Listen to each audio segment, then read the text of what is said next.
in many NGOs and took very active roles.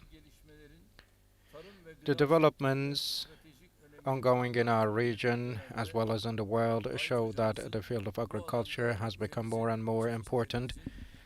This is why I believe that Professor will be undertaking actions that will be enlarging the scope of all individuals.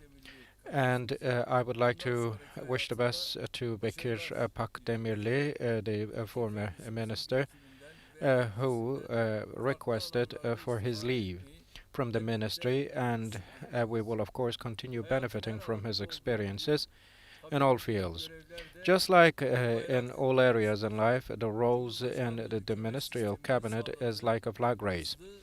The speedy and effective decision-making system that has been brought about by the executive presidential system. These eight changes have made the cabinet very much uh, functional and speedy to act. Uh,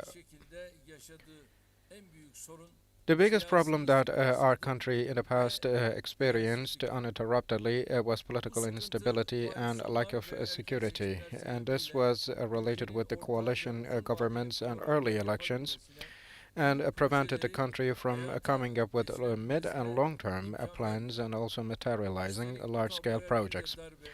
Adding on top of that, military coups, military memoranda, or tutelage-like elements were coming. The need for administrative change in Turkey came in such a period that this long and hefty priced experiences made those decisions. With the support of our nation, the strength of our new administrative system have been felt in the crisis periods in particular. In our country's south, east, and north, there have been conflicts and also, of course, tensions ongoing, and the fact that our country has continued on its path without feeling the harm of that has been thanks to the advantages that the new system brought about.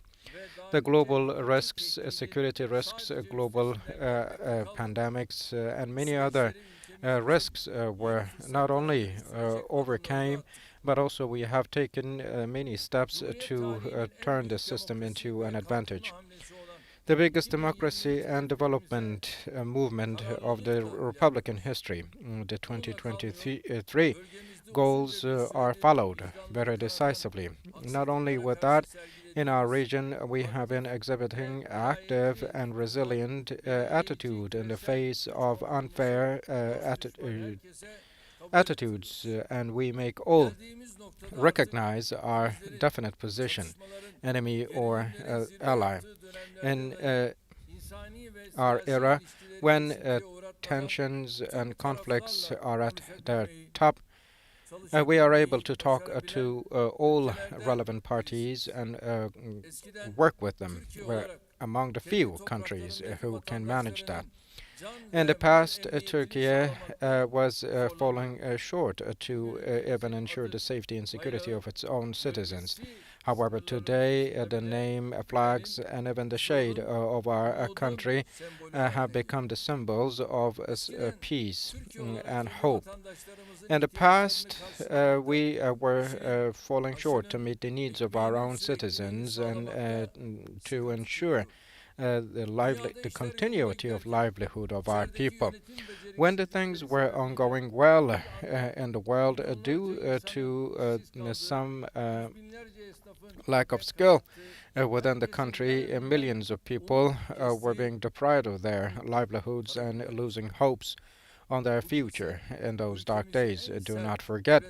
However, in our day, we have managed to make our country leave even the most turbulent times with no harm behind, and we are standing in a position that we represent all high values of the whole world. And we, in particular, have been managing all these despite all the tutelage games and trials of creating social chaos, terror attacks, military coup attempts, political and economic traps. And if we had managed that in such challenging times, then it is thanks to the strength of the new system. If we had not had the system and had to endure the fragilities of the old system, we would have faced other consequences, God forbid. Those who rejected the executive presidential system so far have not been even able to come up with alternative systems. All they say is to take everything back to the past. If you remember, last year we started discussions for the preparation of a new constitution and said that we were expecting the opposition parties to present their own drafts for constitution. However, in time we are sad to see that not a single draft or proposal for the constitution has been offered. There is only one text they propose about the administrative change, and it is not even by them. It is a report prepared abroad, and they do present it to the public opinion as if it has been written by themselves, but it is clear that they have not worked and struggled much for the good of our nation, obviously. And there is only one thing that is in the memories of people. This text that has nothing concrete in it and is important from abroad. And what matters for them in this text is a fight for chairs in office only. However, our actions that we had declared months or years ago are now articulated by them, and they fall into such a funny, absurd position right now. The system will be guiding indeed our way, our system, and give us data under the light of which we will be marching. Nowhere in the world the administrative systems are stagnant. This goes the same for laws and constitutions. On the contrary, in line with the changing conditions, these are dynamic processes that do change themselves. This historic period that our country and the whole world are going through, we in the post-2023 election period will be taking all accounts with our nation and aim for the better, the more beautiful, and of course we will continue marching on this path together. My great nation in the world and in its region, Turkey, has an ever-growing power, and the most recent manifestation of this has been the Antalya Diplomacy Forum, which was carried out a few days ago. Organized for the second time this year, the forum attracted many from 75 countries and 17 heads of state and government, 80 ministers, and 39 representatives of international organizations participated throughout the forum. Reorganizing diplomacy was the theme of the forum. We had 3 leaders summit, 27 panels, 3 roundtable meetings, 3 side events, and also around 200 meetings among delegations or parties. Antalya Diplomacy Forum made itself recognized mostly, with no doubt, in its ability to bring the foreign ministers of Russia and Ukraine together, and the meeting they held with our foreign minister Mevlut Çavuşoğlu. After a long time, this was the highest level contact in between Russia and Ukraine. Even though the meeting did not bring about concrete results, it was very crucial, for it opened the doors for diplomacy and communication. Our foreign minister will be traveling to Moscow, and on Thursday he will be moving on to Ukraine. He will hold talks with both parties to ensure that ceasefire is achieved and peace prevails. He will be exerting efforts in this regard. And at the forum, I delivered an opening speech, and throughout 2 days of the forum, I had very significant contacts. On Friday, I met the Prime Minister of Albania, Mr. Erdoğan, and also Secretary General of NATO, Mr. Stoltenberg, with Nazarbayev, the founder president of Kazakhstan, and also Mr. Powell. And on Saturday, I met the Bosnia-Herzegovina presidential delegation members, Dodik and Jafarovic, and also the president of Bulgaria, as well as the president of Guinea-Bissau and Iraq regional administrative president, Mr. Barzani, and Sierra Leone president, Bio, and Liberia president, Vea. I had talks with those leaders, presidents. Antalya Diplomacy Forum has been a very important event in terms of the profile of the participants and the messages delivered. This goes the same for the attitude of our country in the face of global and regional matters. Antalya Diplomacy Forum, I believe, has been a critical platform. Starting with the Foreign Minister Mevlut Çavuşoğlu, I would like to extend my special gratitude to everyone who contributed to the forum and its fruition. On the other hand, on Wednesday, we hosted President of Israel, Mr. Herzog, and on Thursday, my dear brother Ilham Aliyev, the President of Azerbaijan, we had the chance to host him in Ankara. And the same day, in the evening, we had a phone call with Mr. Biden. On Sunday in Istanbul, I was with the Prime Minister of Greece, Mr. Mitsotakis, and we had a very constructive luncheon with him. And yesterday, I had a meeting with the Chancellor of Germany, Mr. Scholz, and he paid the first official visit to our country after he has come to his new post. After our bilateral meeting, we had a working dinner with the participation of a high number of people.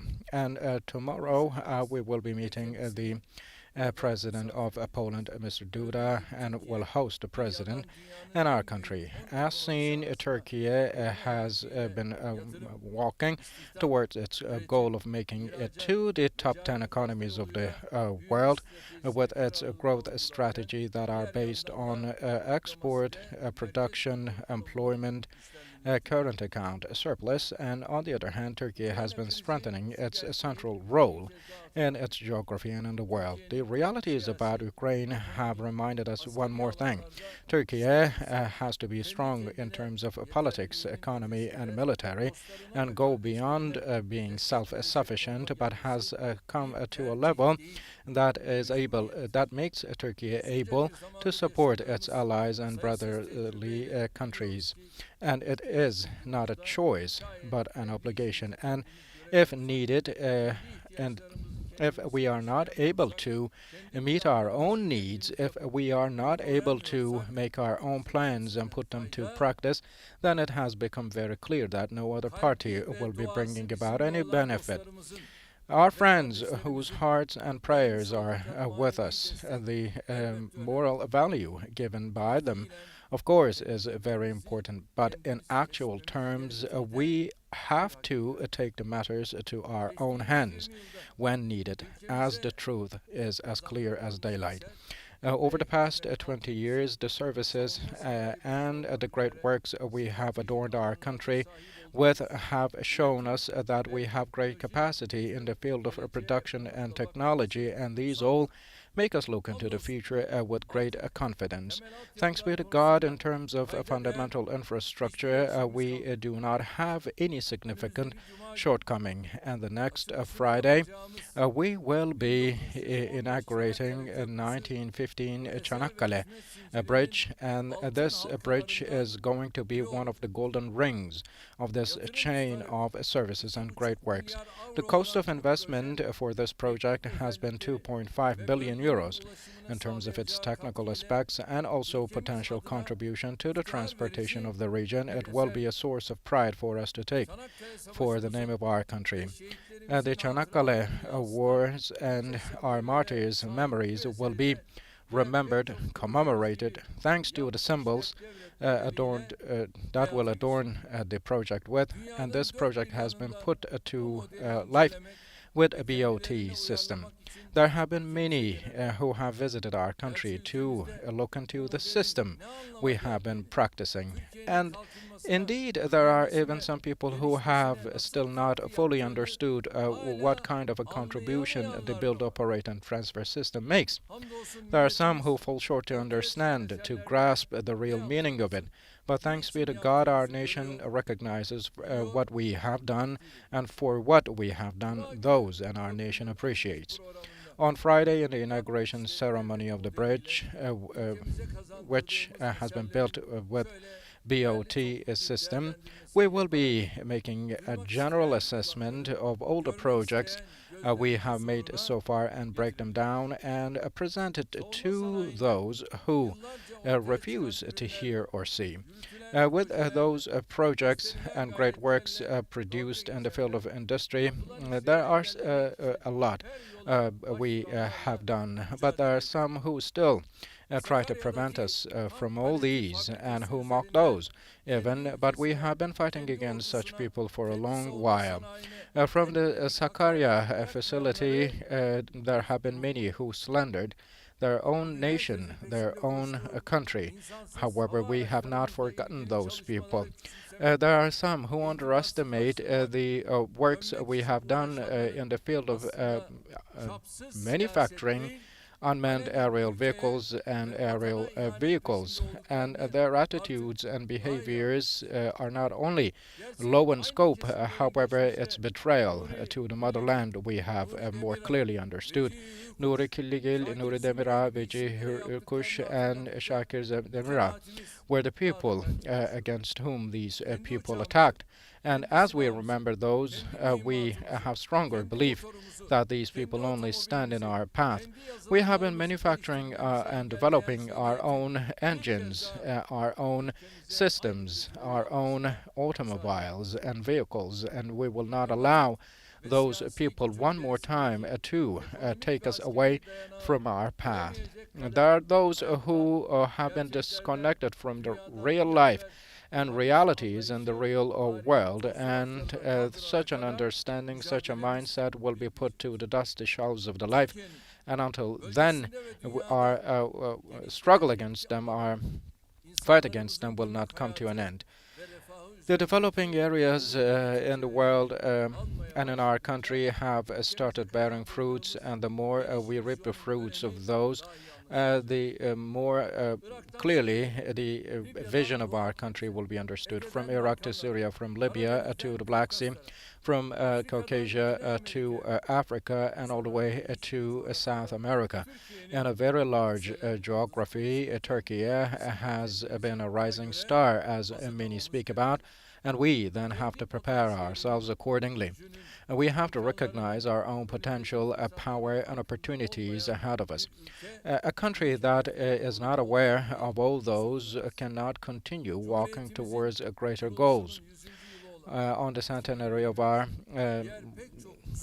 foundation of our republic in 2023, we will be seeing those realities in great detail, and 2023 will be a chance for us all to address all these in all dimensions. And that's why I expect everyone to contribute, in particular our youth. Let's now use all our opportunities and all we have achieved and gained so far, and let's make 2023 one of the most glorious pages of our great history. My great nation, education and health have been, of course, among the priorities, as they have always been. Yesterday, on the occasion of March 14, Doctors' Day, at the presidential complex, we met the healthcare professionals, and we had a chance to have small talks with them and also gave them the good news they have been expecting for a while to prevent violence against healthcare professionals and also to improve the conditions for their rights. We gave many great news, and I hope that these news will be bringing about luck and success for everyone. And in the field of education, we have been taking new steps ahead. Thanks be to God, a schooling ratio has come to stand more than 90% in all levels. And there is a colossal increase in the number of the people, students joining education life, and this goes the same for the improvement of conditions of schools, physical conditions, and also the number of teachers. So now the schooling ratios will come nearer to OECD average for the 5 age groups, and this way 3,000 kindergartens and more than 40,000 kindergarten classrooms will be built.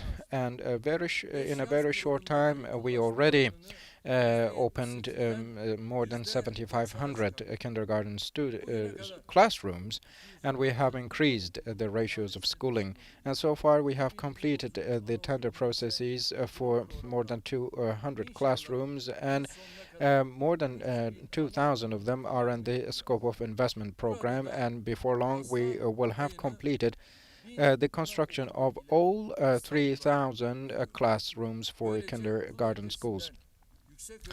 And the lion's share will go to Istanbul, and this way, in terms of equality of opportunities for education, we will have a leap forward. And do not also forget about the students who need special education.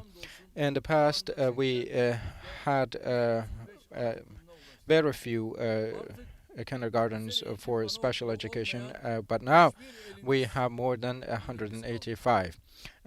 So in all provinces of our country, we have 165 more classrooms for special education needing students will be built.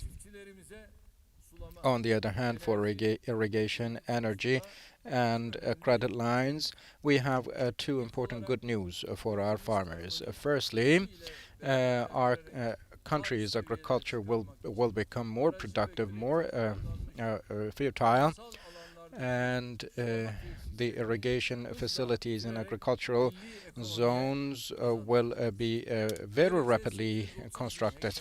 And this way, 830,000 hectares of area will be irrigated with more modern systems, and 41 billion liras of additional income will be brought about for our farmers. With this, we will be moving on to the open system from the closed system.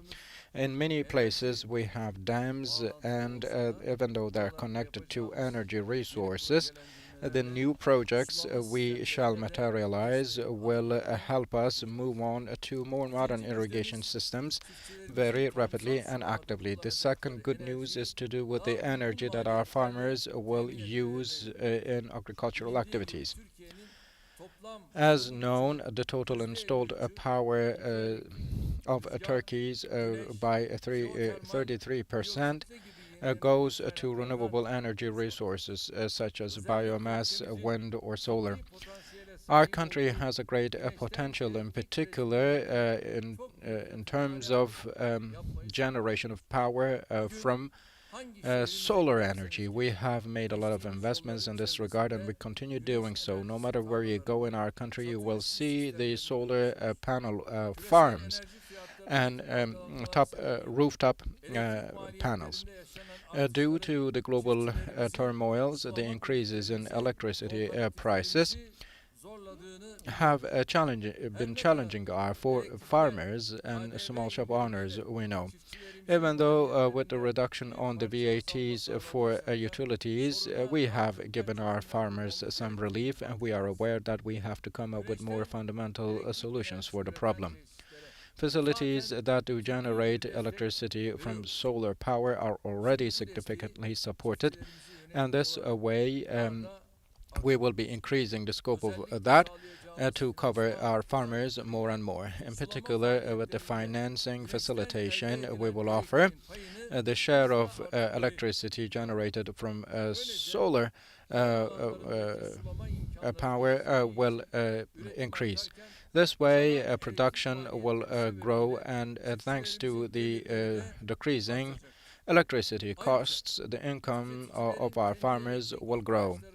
On the other hand, to meet the electricity needs of our farmers, we will make sure that municipalities, industrial facilities, and agricultural irrigation subscribers have stronger contracts which will ensure them establishing facilities free of license. The installed power for energy has been increased from 10 kilowatts hour to 25 kilowatts hour, and our purpose here is to reduce energy costs in all fields and open the path for those. These steps also do communicate to the Paris Climate Change Convention, and it will contribute to the process and will strengthen our energy supply power more. The third good news for us, for our farmers, is the Treasury supported credit lines, and this way our farmers will more easily access to financing. Starting with the Ministry of Treasury and Finance, all institutions will be keeping a close track on the developments and bring them to a result. For energy, credit lines, and also irrigation, I hope these new steps taken ahead will be auspicious for our farmers. We will continue easing every process for everyone in our country and also guarantee their future uninterruptedly. And on this occasion, I would kindly ask my nation not to care about manipulations and not panic because of some manipulations, most of which are based on lies. And I kindly ask my nation to spend all their energy and time for the good of our nation and our country. In the face of extreme prices so far, from increases in wages to social support and assistance programs, and also reductions on taxes levied, we have made a lot, and we will practice more. Oil, natural gas, and many other materials used in the FMCG sector. We see some price increases per item. However, we exert all efforts so that we ensure that our people do not feel the impacts of that.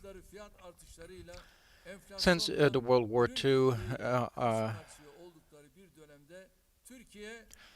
and in an era when there have been extreme increases in all items, Turkey has relatively safely made its way out of all these. We are aware that there are challenges, but we also believe that there are many opportunities for us to seize. The negativities that are stemmed from the reasons that are not in our control have placed us right by the banks of development, welfare, and well-being. Many countries have only recently adopted some policies that are based on welfare. We, on the other hand, have been practicing those for many years. And we know that the problems faced are temporary because we know that employment, production, and export current account surplus oriented economy politics of Turkey will near us more and more to our actual goals. We will be patient, we will persevere, we will fight, and we will not take steps backwards. We will always move ahead, and hopefully we will become victorious. Ben Sabera Zafera, I would like to say, and I once again would like to share my love and respect with each and every one of you. Thank you. Stay in health.